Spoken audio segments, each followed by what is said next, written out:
Nagbabalik ang DepED Hour para sa Tele-Turuan.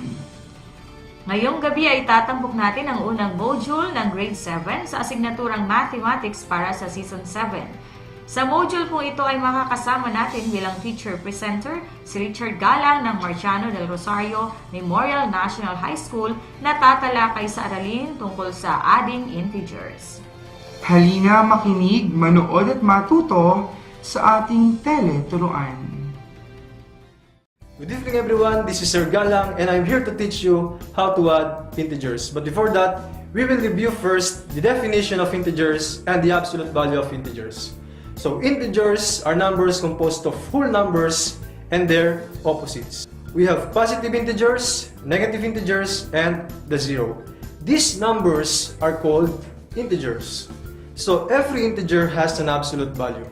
By definition, the absolute value of an integer is the distance of the integer from 0 on a number line. For example, the absolute value of negative 10 is 10. And this is how we write that in symbol. So meaning, on the number line, negative 10 is 10 units from 0. Another example of absolute value is this. The absolute value of 5 is 5. The absolute value of negative 7 is 7. And the absolute value of negative 8 is 8. So, which of these three integers have greatest absolute value? Let us take a look at these examples. As you can see, the integers that we are going to add are all positive. And in this set of examples, the integers that we are going to add are all negative.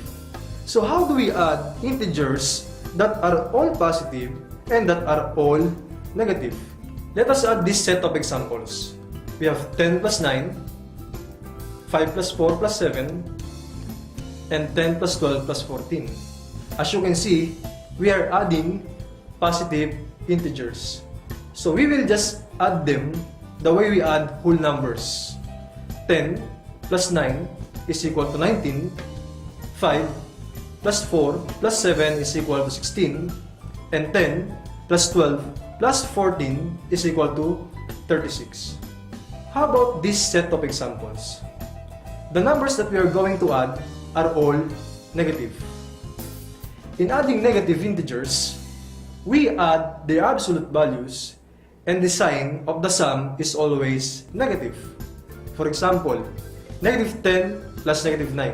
The absolute value of negative 10 is 10 and the absolute value of negative 9 is 9. We will add these absolute values. 10 plus 9 is equal to 19.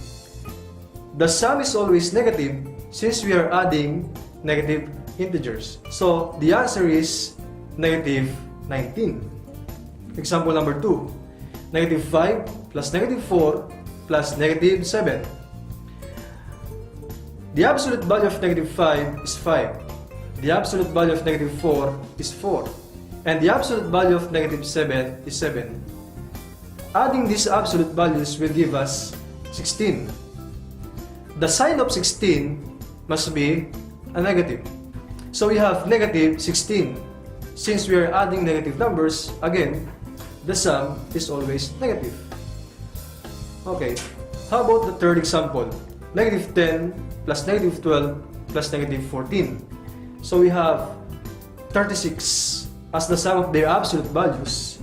And this must be negative, since we are adding negative numbers. That is how we add integers with the same sign. If we are adding integers which are all positive, the sum is always positive. And if we are adding integers which are all negative, the sum is always negative. Now, how if the integers that we are going to add have different signs? Meaning, one is positive and the other is negative. Or one is negative and the other is positive. We will discuss that after the break.